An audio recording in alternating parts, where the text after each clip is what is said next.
On raconte qu'il y avait une fille appelée Nadia. Belle, douce, toujours souriante. Personne dans son quartier n'aurait pu imaginer ce qu'elle cachait. Elle avait un copain, Kofi, un jeune apprenti mécanicien qu'il aimait follement. Tous les soirs, il venait la voir après le travail. Mais certains voisins remarquaient des choses étranges. Parfois, la chambre de Nadia restait fermée toute la journée, et quand elle ressortait, ses yeux brillaient comme ceux d'un chat dans l'ombre. D'autres disaient l'avoir vue, tard dans la nuit, se glisser dans la cour, comme si son corps ondulait, mais personne n'osait parler. Un soir, Kofi est allé la voir. La maison était silencieuse, trop silencieuse. Nadia l'a accueillie avec un grand sourire, mais ses yeux semblaient différents. Plus froids. Elle lui a dit : « Tu sais, ce soir, je vais te montrer qui je suis vraiment. » Kofi a ri, croyant à une blague. Mais soudain, la lampe s'est éteinte d'elle-même. Dans l'obscurité, il a entendu un bruit de frottement, comme une peau qui se déchire. Quand la lumière est revenue, Nadia n'était plus là. À sa place se dressait un serpent gigantesque, vert sombre, avec une crête rouge sang sur la tête.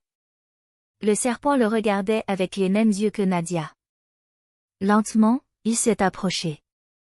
Kofi a crié, a couru vers la porte, mais elle s'était verrouillée toute seule. Le sol vibrait sous le poids du reptile. Et d'un seul coup, il s'est enroulé autour de lui, serrant, serrant, jusqu'à ce qu'il n'ait plus de souffle. Ses cris se sont étouffés. Puis, sous les yeux du voisinage réveillé par le vacarme, on a entendu un dernier bruit atroce, le serpent a avalé Kofi, tièrement. Quand les voisins sont entrés, la chambre était vide.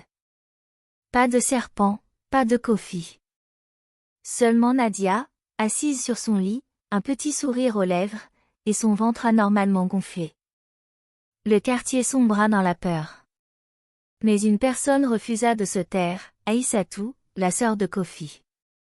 Elle chercha conseil auprès des anciens et découvrit un vieux conte, une femme qui avait vendu son sourire à un esprit de la rivière pour être aimée, et qui devait, en échange, offrir des vies humaines.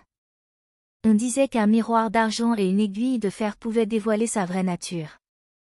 Une nuit, armée d'un miroir poli et d'un petit poignard en fer, Aïssatou entra chez Nadia. La maison semblait vide de souffle. Nadia sourit comme toujours, mais ses yeux avaient une lueur glaciale. Aïssatou plaça le miroir devant elle. Au début, Nadia ne vit que son propre reflet, mais bientôt l'image se déforma, son visage se craquela, ses yeux devinrent reptiliens, et sous sa peau apparurent des écailles. Nadia recula, effrayée par sa propre vérité. Alors, la magie qui l'avait protégée se retourna contre elle. Son pacte était brisé. Nadia chancela, incapable de supporter sa propre image. D'un souffle étouffé, elle s'effondra et mourut, le sourire figé, comme si l'eau avait repris ce qu'elle avait prêté pour la leçon. Ce conte nous rappelle que les choix ont un prix, chercher la facilité ou le pouvoir par des voies sombres finit toujours par se retourner.